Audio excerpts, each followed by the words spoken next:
100 years ago, the dark wizard Halliwell raised an army and tried to conquer the world. He was stopped by an unlikely hero, Sheriff Aesop Stormwood. As Halliwell died, he prophesied that he would be reborn twice more and rise again. Stormwood looked him in the eye and said if Halliwell did, his descendants would strike him down.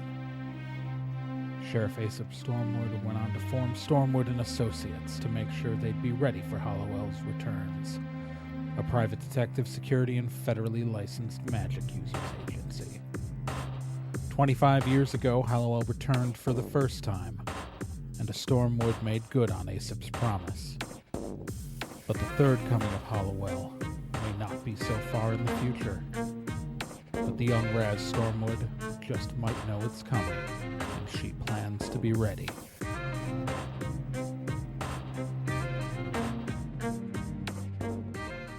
Previously on Stormwood and Associates. Well, stuff happened.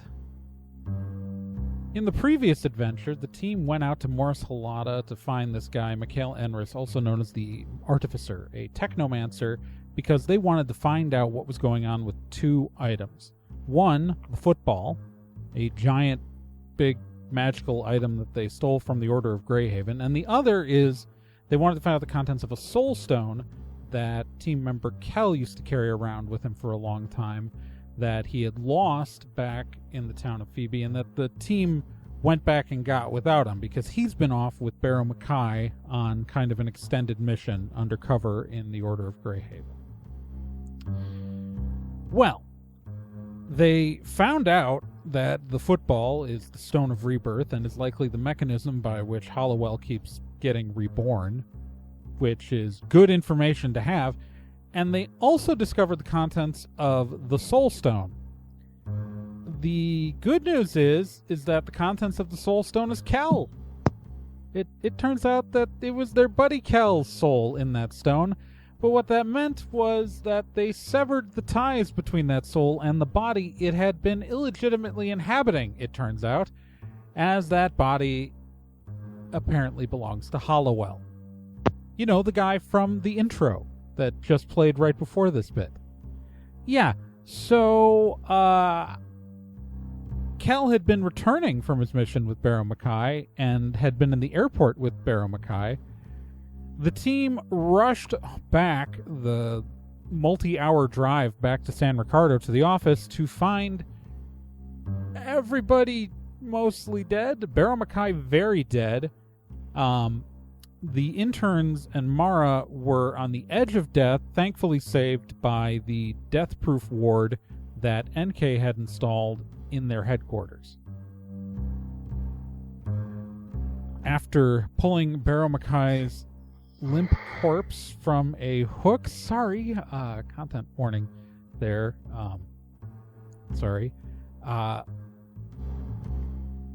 NK stood up and pretty much declared vengeance, that she was going for vengeance. That's what happened there. That's where we left things. So right now the team is standing late at night in the Stormwood and Associates office. Both NK and Raz have guns out, as they don't know where they're going, but they've decided they're going to go hunt down and kill Halliwell.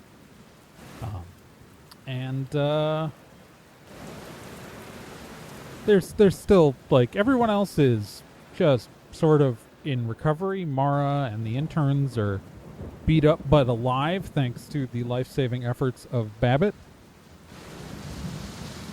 And everything's just sort of in disarray. Oh yeah, and Kel's in a box. Kel's a box now. It's a talking box now. With internet access. That's just a thing.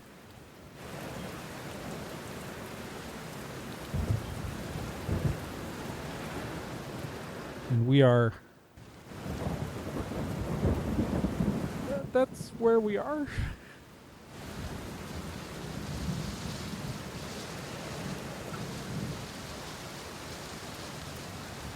Oh, yeah. Podcast.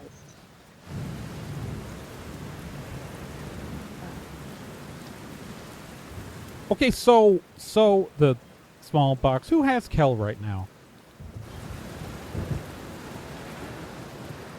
I imagine Raz would like keep track of him. I mean, he is her brother. I think Raz has him. Okay, the small speak. So where does Raz have Kel?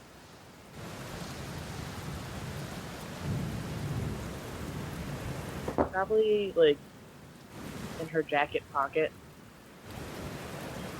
Okay, and I am going to say that off screen, Kel's voice is not coming from the box. Kel has been wired into both a phone and into the earbuds. So, yeah, Kel's in everybody's ear, effectively, when he says this. So guys, I know that things are not good. Although if I could have gotten a better description, it would have been helpful.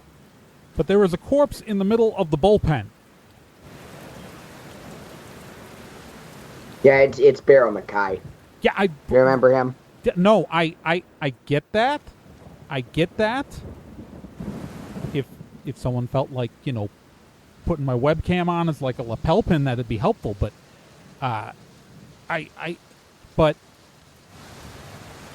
but what are we gonna do about the fact that there is we need to police or?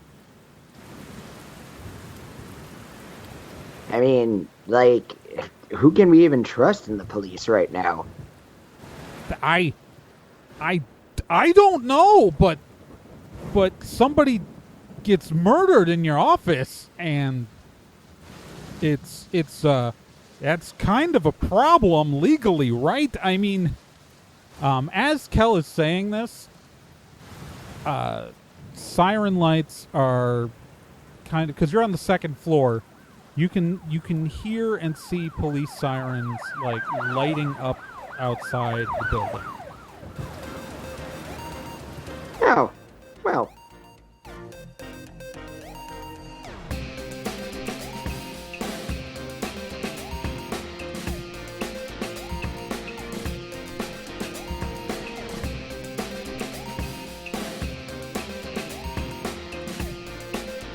If there's a problem, they can solve it. If you need to find someone, they can do it.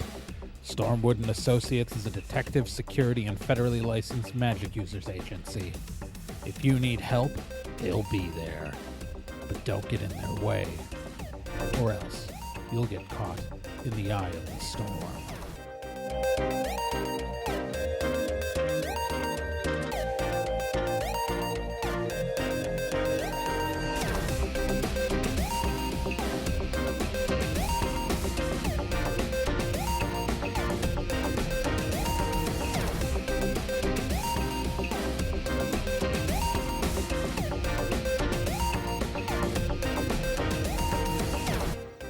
That, Put my gun away. NK does the same.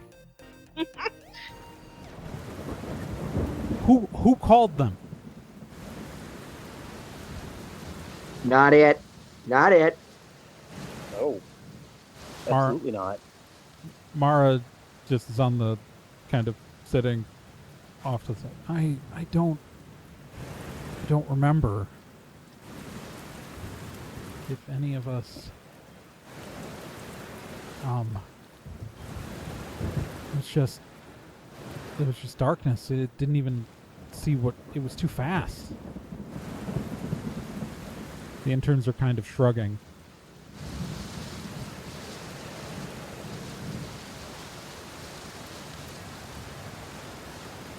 So we so are we This is bad. I mean, it's probably bad. okay. Great. This is just excellent. Nobody tell any of the police that I'm in your pocket. That just seems like a smart thing.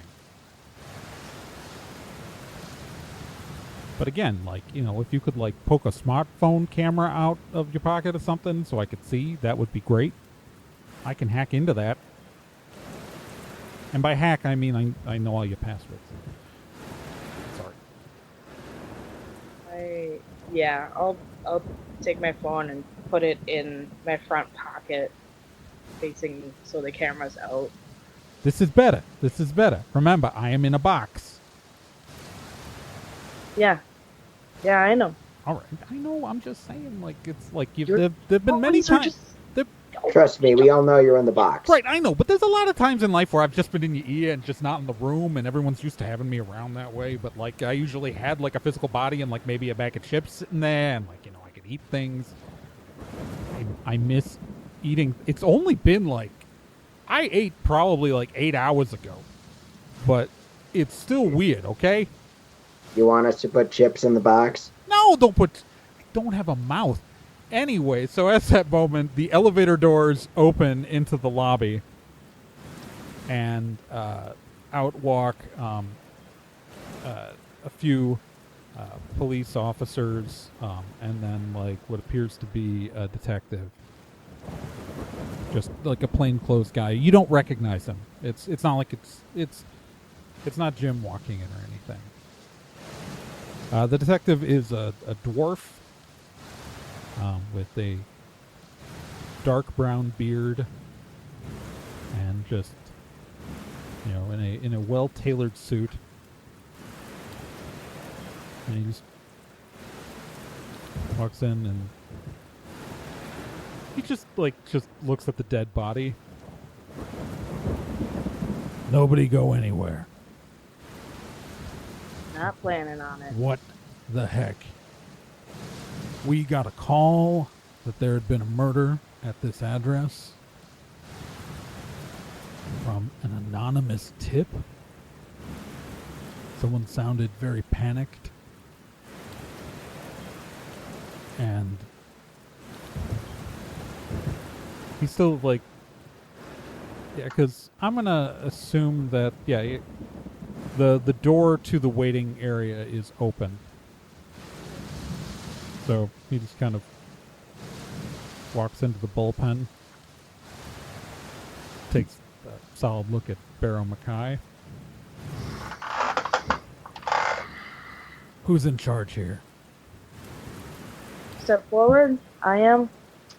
As Stormwood, private detective. This is my office. All right. He just kind of sighs. Takes off his sunglasses, which he's been wearing at night for no reason. The call was short, but I can see that someone hung up.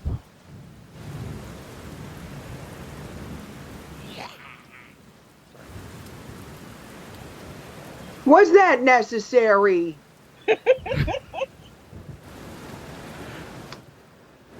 All right.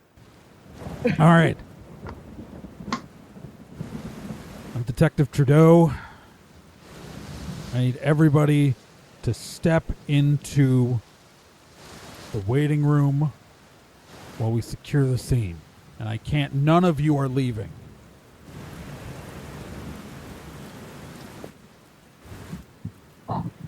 Oh boy.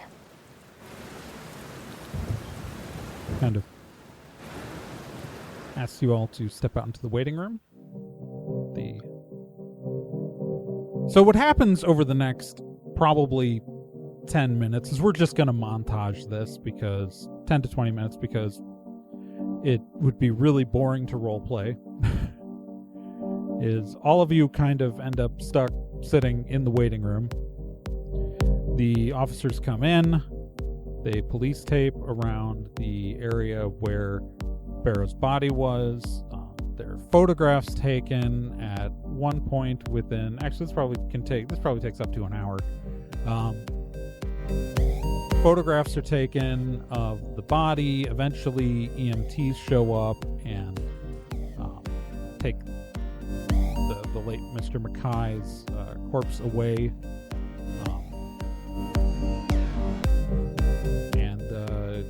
So it's after about an hour or so, you guys are just kind of stuck there waiting while the police go through and appear to collect some evidence. And they, at one point, one of them asks you to identify the corpse. I'm assuming you tell him who he is. That it's Barrow Mackay. And eventually, the police end up, it's a section of this is television, not real life, so nobody at me about the exact details of what police procedure is, because this show is not well researched by its writers, and our characters have to live with that reality. The area of the bullpen where the corpse was is kind of like stanchioned off, but you still have access to the most of the office, which I know is wholly unrealistic for real life, but I don't care. That's the way it works in San Ricardo. So after all of this, and you guys are kind of sitting there, the detective, walks up to Raz. All right. I'd like it if you would come downtown to the precinct with me for questioning, just so we can understand exactly what happened here.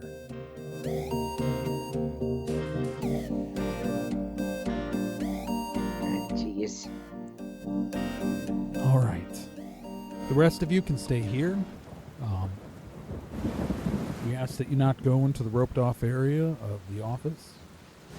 We will be leaving a police officer here to stand guard over that area. But I understand that Ms. Sanchez actually lives here. And so we're not going to restrict access to the other parts of your office for now. But Ms. Stormwood, if you would come with me downtown, we can actually talk about what's happened. Stay in touch. Don't trust anyone. Careful, boss. All right. I'm sorry. Mr. Babbitt? Yes, hi. Why shouldn't your boss trust me? To Babbitt's defense, he didn't specifically say you. He said anyone. He didn't say anyone. I'm just here. Look, a man was murdered. Babbitt just stares at him.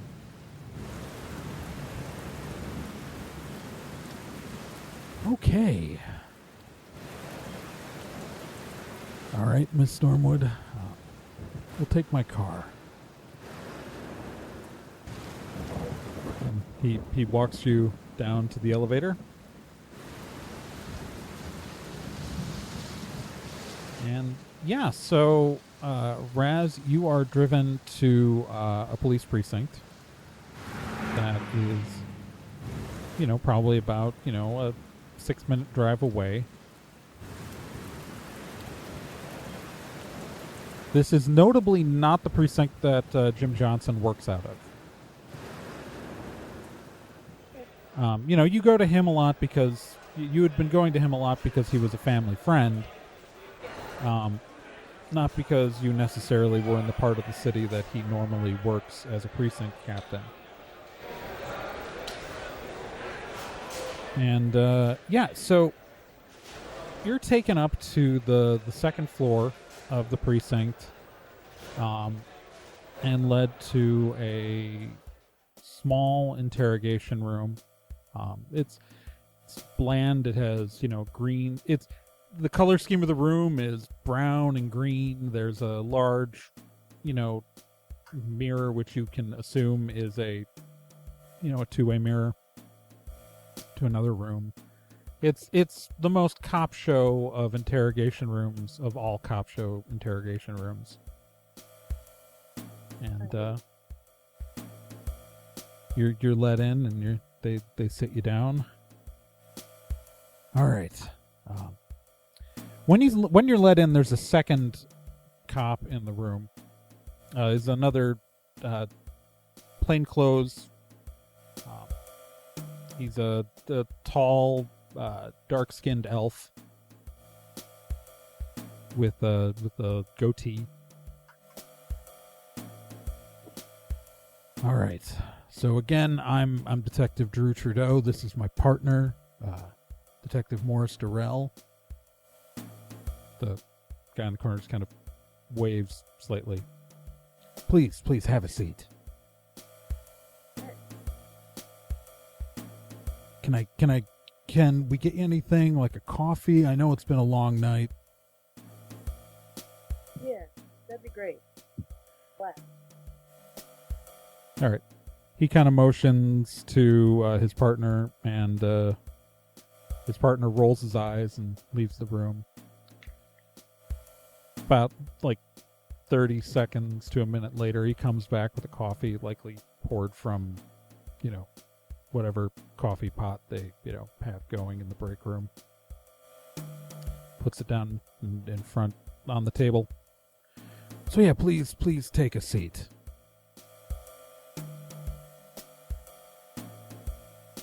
So, can you tell me in your own words what happened in your office tonight?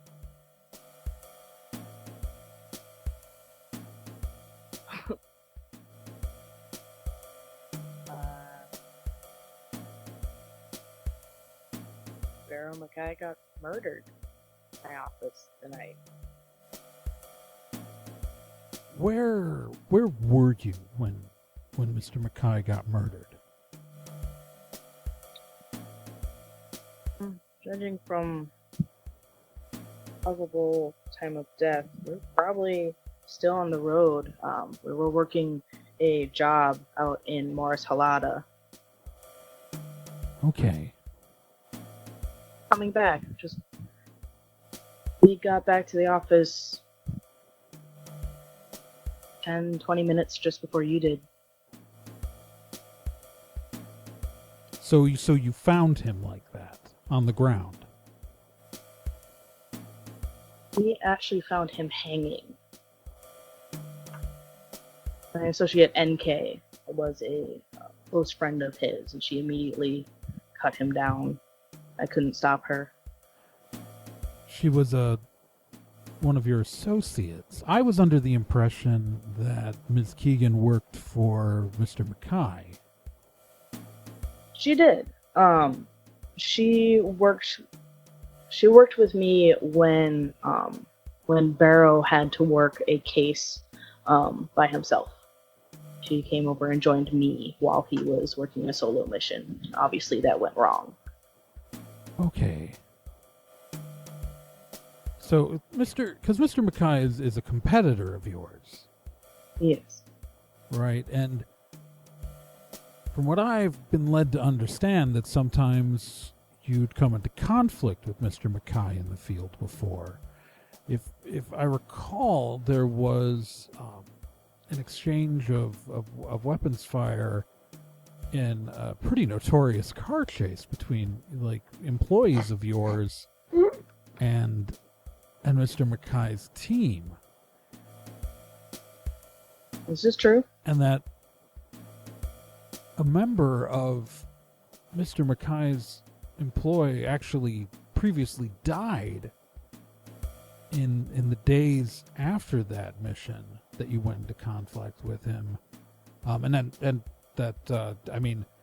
That murder case with Mr. Piper has been obviously all over the news when he murdered one of the employees of Mr. Mackay.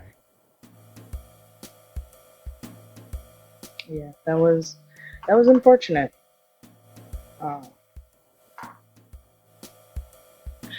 And what happened between then and now is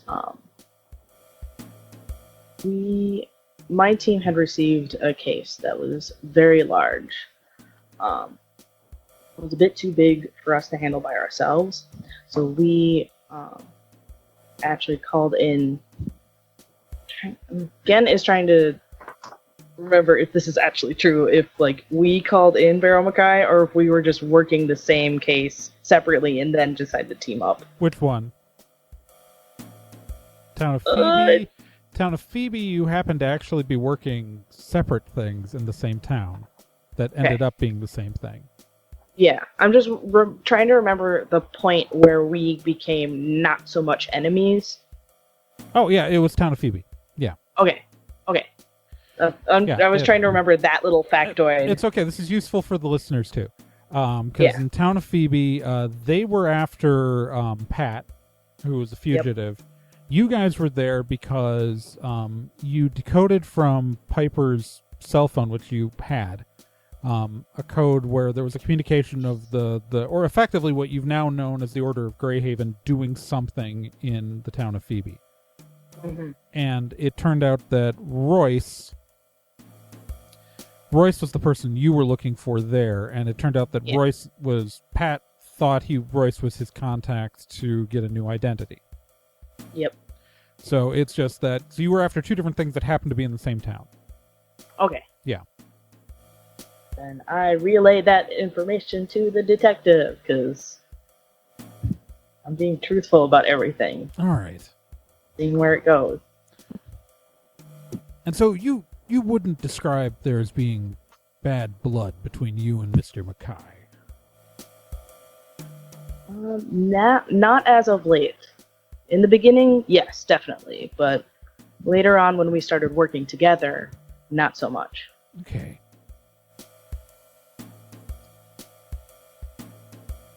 Okay, I'm sorry. I'm going to leave you here for a minute. I've got to go check a few things. Can I get you anything else? Do you want like a donut or like... No. Can I smoke in here? No, you can't. That's just city rules about... Yeah, that's fine. Yeah, it's the other guy, Durrell, who has not said... Detective Durrell, who has not said anything, just kind of pulls up his sleeve and points to a patch on his arm. Okay. And kind of shrugs. Cool. Yeah. All right. With that, we're going to flash back to the Stormwood office.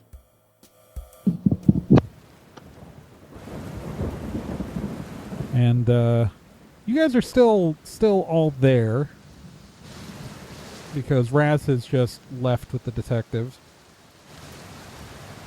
What are you doing?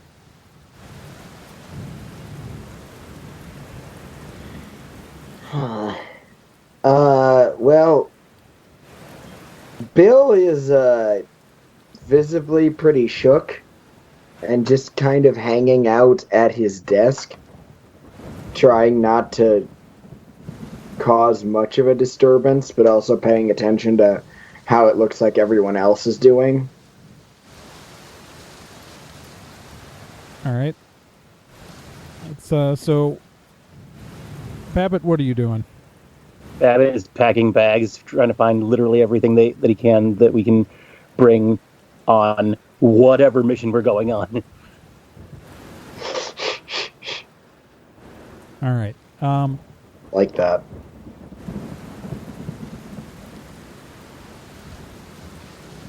All right. So, Mara is just glowering and looking just unreasonably angry, but like for the first time you kind of probably understand why. It's the interns are attempting to straighten up the parts of the office that they're allowed into, and by that I mean Brian is stress eating coffee in a corner.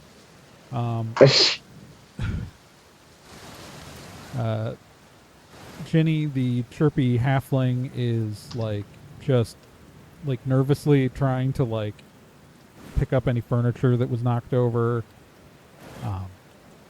Lucian's gone home.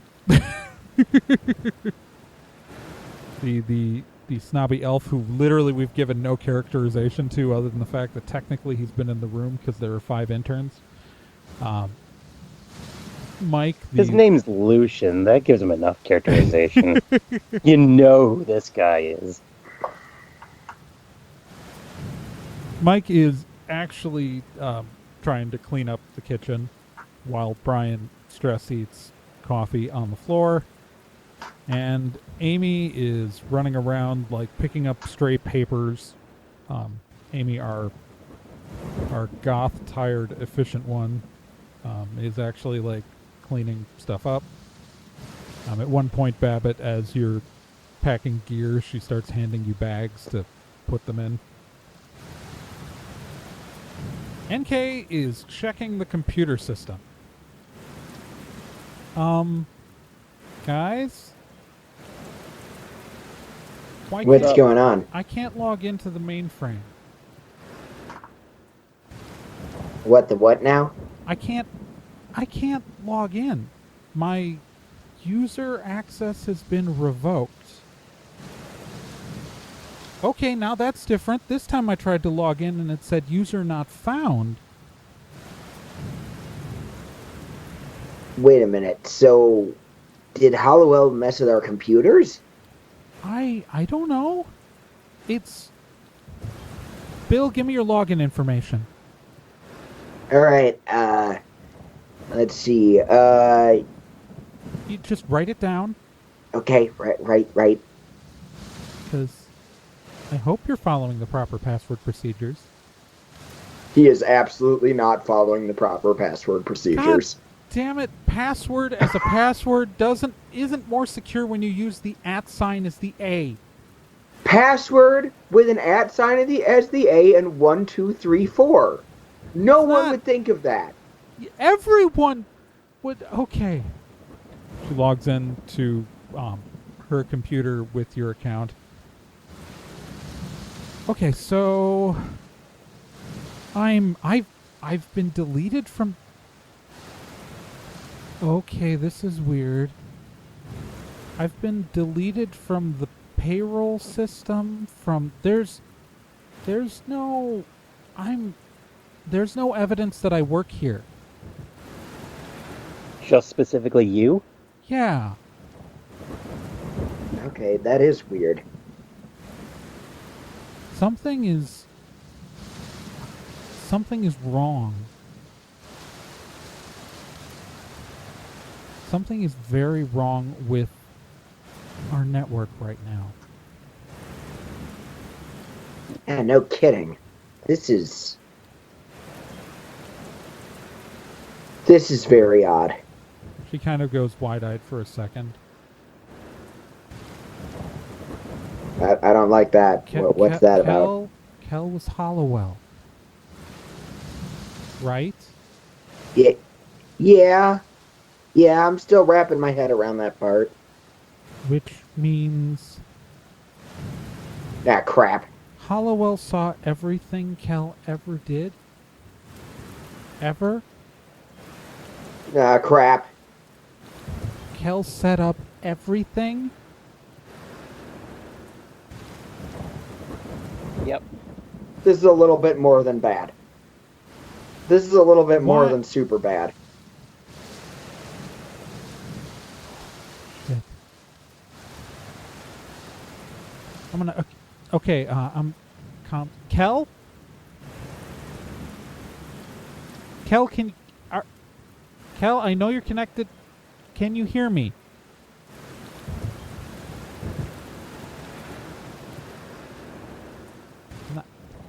Hey, Kel, we Kel? really need you to pick up right now, bud. He should be able to hear us on comms, no matter what. Everybody take out your comms. She takes hers out and stomps on it. As does Babbitt. Bill stomps. It takes a couple tries, though.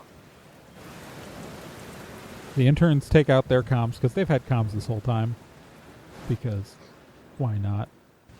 NK starts rifling through her desk and pulls out a lockbox.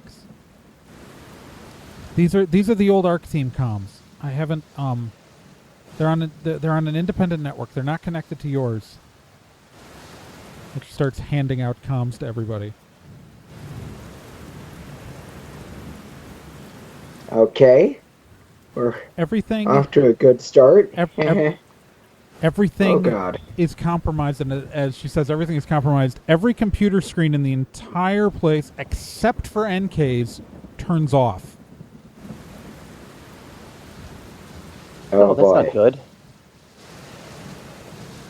That okay, and what you see is the virtual machine that she was running the client to log into Stormwood's network goes blank as well on hers. But her laptop is still on. Oh, boy. Awesome. That's not good. Babbitt takes out his personal phone. Is this compromised? Your personal phone, no. Okay. So NK walks over to your phone.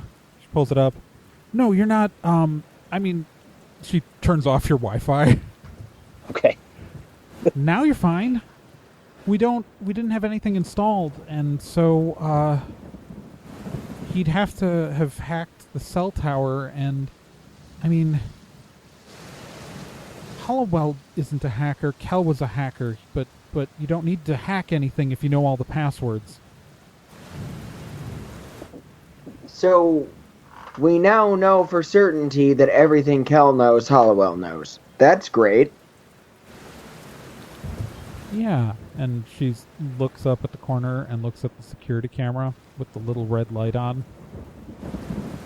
Yeah, I'd say everything, plus maybe some more. Ah, crap.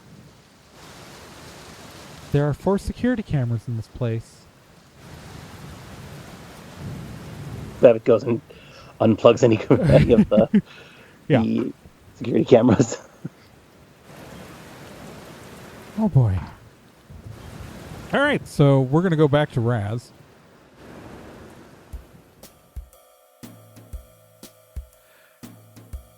All right, so sorry about that. The detective comes back in. He's had to talk to, there's paperwork, there's stuff, anytime anybody, gets murdered, it's... Yeah, so you said you were on the road when but you think you weren't in town. That's interesting.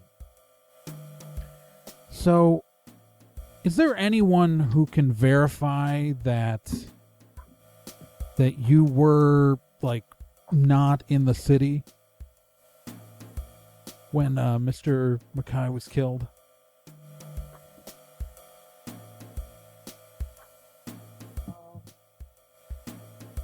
I was in the vehicle with Bill, Babbitt, and NK. They come along with me. Okay. Is there, and you say all of these people work for you.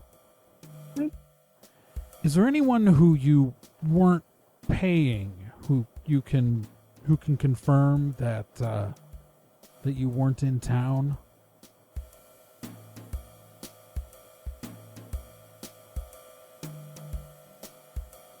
I have 3 interns. They were at the office. Okay. You have 5 interns. 5 interns. And Mara. So 6 interns? Kind of. You pay Mara. Yeah, so she doesn't get included in the intern list. Right. Right, but interns still have a, motivation to, because it's interesting that everyone else who was there is fine. And, I had a chat with a couple of your interns there, and they don't remember anything. They just remember the lights going out, and then they were injured. And they remember Mr. Babbitt reviving them. But the only person who died was arguably one of your larger competitors in this city.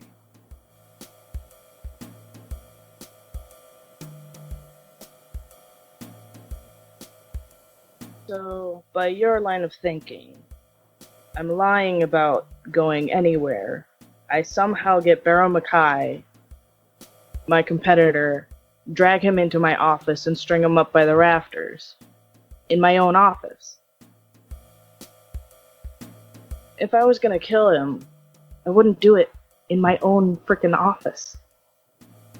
Okay. He was put there probably as some kind of warning to me. I'm a private detective. Yeah. I understand what you do, Miss Stormwood. I know the city's even hired you once, and it's just that I've been having conversations. And you see, I've spoken with a couple of people, and your story isn't really lining up.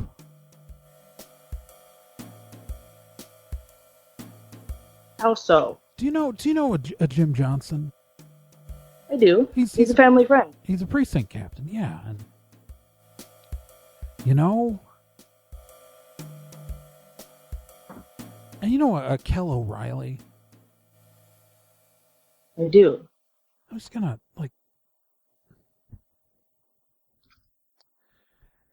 you see, Captain Johnson, he tells me that a week ago, Mr. O'Reilly, who I believe is your adopted brother, he came to him concerned that you were going to hurt someone. That he was worried that you might try to hurt Mr. Mackay.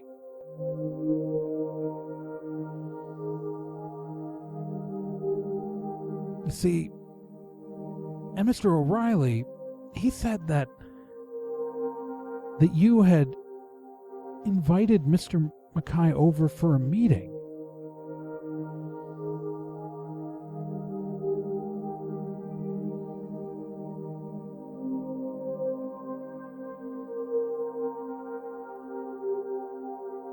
Your story's not lining up with what I'm being told.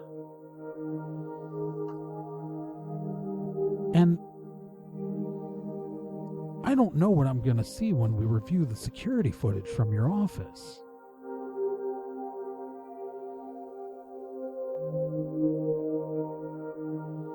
Well, I think you'll find that I'm not there when he died.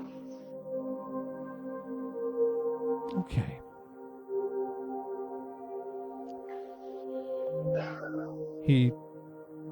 I'm gonna go talk to someone real quick. I'm sorry, can I get you anything else? I know you finished your coffee there. Can I get you another one, or? Okay, I'm really sorry about this, but it's just, there's so many unanswered questions that I understand.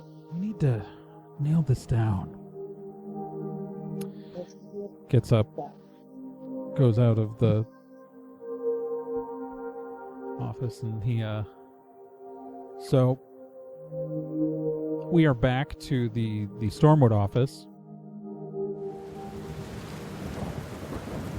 Okay. NK is just kind of freaking out a little bit. Okay, so do we know what else has been tampered with, or the entire network is down. Like, we are locked out. There's nothing here. Okay. So all right. So the good news is that there's some stuff that Kel didn't know about. that is good news? It's good news. Okay. Somebody boost me. And she points at the ceiling. On it. All right. You boost NK up back into, and she scrambles into the drop ceiling. And you hear some around. Eventually, like halfway across the office, a panel slides out, and she sticks her head out of the ceiling. Okay, so the first thing I did, because it, I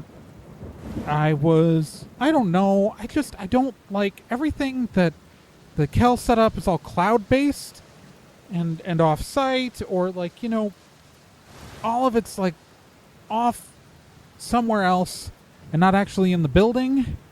I set up local backups for data that skimmed the network. I didn't really do it legitimately because I didn't want to mad when he came back and like be like, oh my god, what'd you do to my stuff?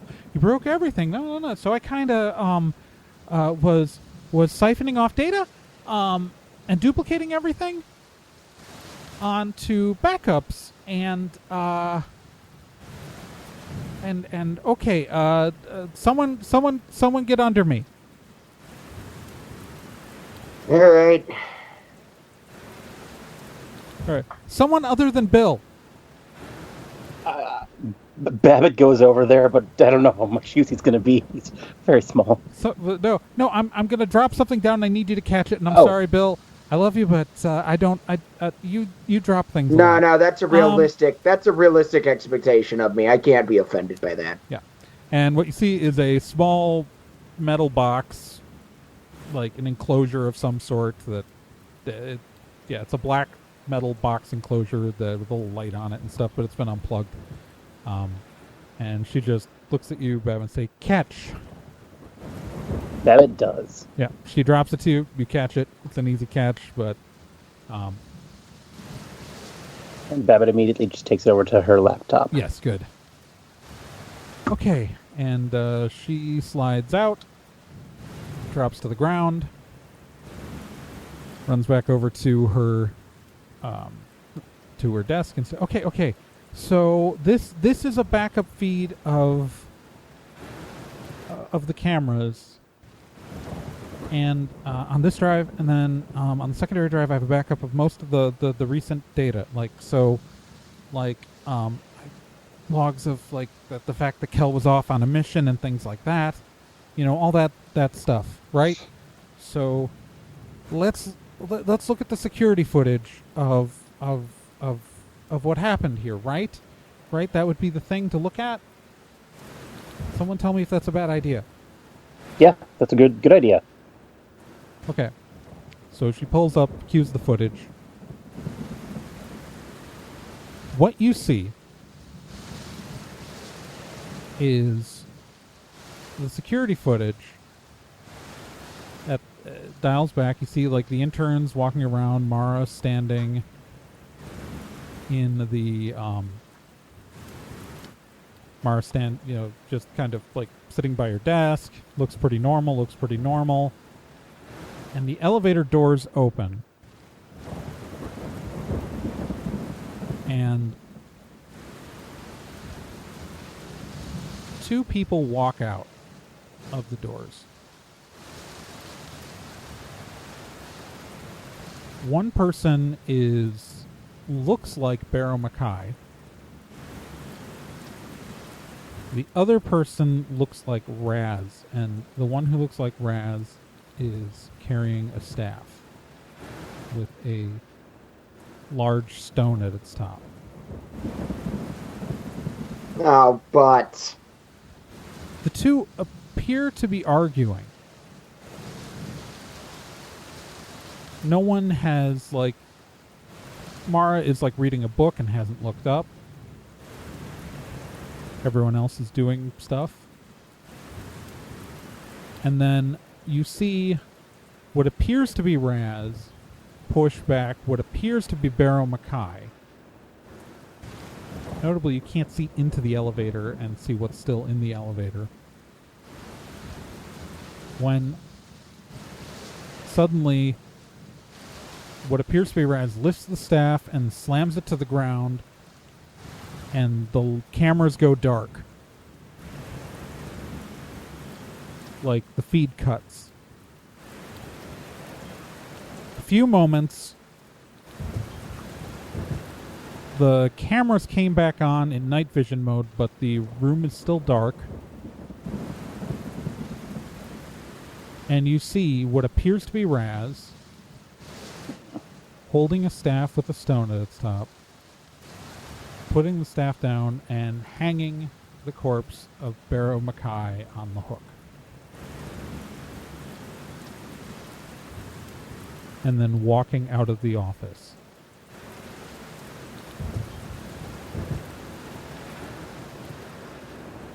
Okay.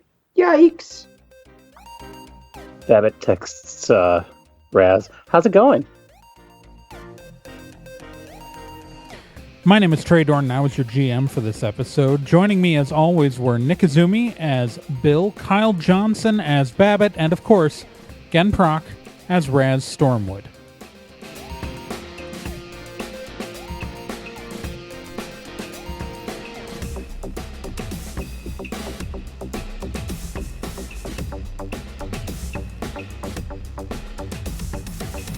Stormwood & Associates is a production of Nerd and Tie. You can find more information at nerdandtie.com/Stormwood. You can also find us on social media at Nerd and Tie on Twitter, nerdandtie.tumblr.com, and facebook.com/nerdandtie. This podcast can be subscribed to on anywhere that major podcasts are found: iTunes, Spotify, Stitcher, Podbean, and quite a few other places, and anywhere that takes an RSS feed as well. To be continued.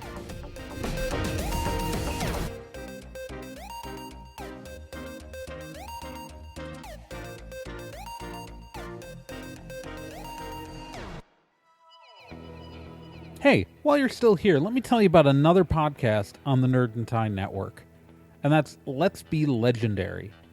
Let's Be Legendary, the Feywild West, is a 5th edition Dungeons & Dragons actual play game. So, an actual play game like this one, but like, in a system people actually use in the real world. Set in a homebrew Wild West steampunk world, the Feywild West follows two people discovering what it means to be in a relationship, all the while seeking revenge and learning the truth of their pasts. Let's Be Legendary podcast is an LGBTQ+ podcast with both main and minor characters, as well as players falling under the queer blanket.